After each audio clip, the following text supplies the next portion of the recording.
તો બ્રેક બાદ ફરીથી આપનું સ્વાગત છે। હાલ વાત કરીએ સુરતની, તો સુરતમાં ફરી એક વખત બોમ્બની ધમકીઓ મળી આવે છે। આપને જણાવી દઈએ કે નાનપુરા વિસ્તારની આ ખબર સામે આવી છે, જ્યાં નાનપુરા સ્થિત પોસ્ટ ઓફિસમાં બોમ્બ હોવાની ધમકીઓ ભર્યા મેલ મળતા સુરક્ષા એજન્સીઓ સતર્ક બની ગઈ છે। મેલ મળતાની સાથે જ સુરત પોલીસની ટીમ તાત્કાલિક સ્થળ પર પહોંચી તપાસ શરૂ કરી નાનપુરા પોસ્ટ ઓફિસ તેમજ આસપાસના બિલ્ડિંગ અને ત્યાં હાજર લોકોની ચકાસણી હાથ ધરાઈ છે। નોંધનીય છે કે 2 દિવસ અગાઉ પણ પાસપોર્ટ ઓફિસને આ પ્રકારનો મેલ મળ્યો હતો, જેને કારણે ફરી એક વખત સુરક્ષા વ્યવસ્થા કડક કરવામાં આવી। હાલ પોલીસે મેલના સોર્સ અને તેની સચ્ચાઈ અંગે સઘન તપાસ શરૂ કરી છે। हाँ, संजय मिस्त्री।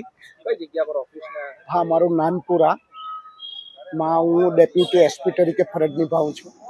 શું ઘટના બની છે ને કઈ રીતના મેલ દ્વારા જાણ કર્યા છે? हाँ, घटनामां अमारे 15 साइनाइड गैस अने बॉम्बथी उडाई देवानी धमकी आपी छे अने एना अंदर एवुं कहेवामां आव्युं छे के तमे 2 कलाकमां तमारा एम्प्लॉयीजने नानपुरा पोस्ट ऑफिसथी खाली करावराવો। આ જાણ કેવી રીતના થઈ અને તમે એ અમને ईमेल द्वारा जाण थई छे। સાવચેતના ભાગરૂપે सावचेतना भागरूपे अमे नजीकना पोलीस स्टेशन अने अमे दरेकने जाण करी दीधी छे अने अहींया हाजर पण पोलीस पण हाजर थई गई छे। અને શેના દ્વારા જાણ કરવામાં આવી? फोनथी ज अमे जाण करवामां आवी छे।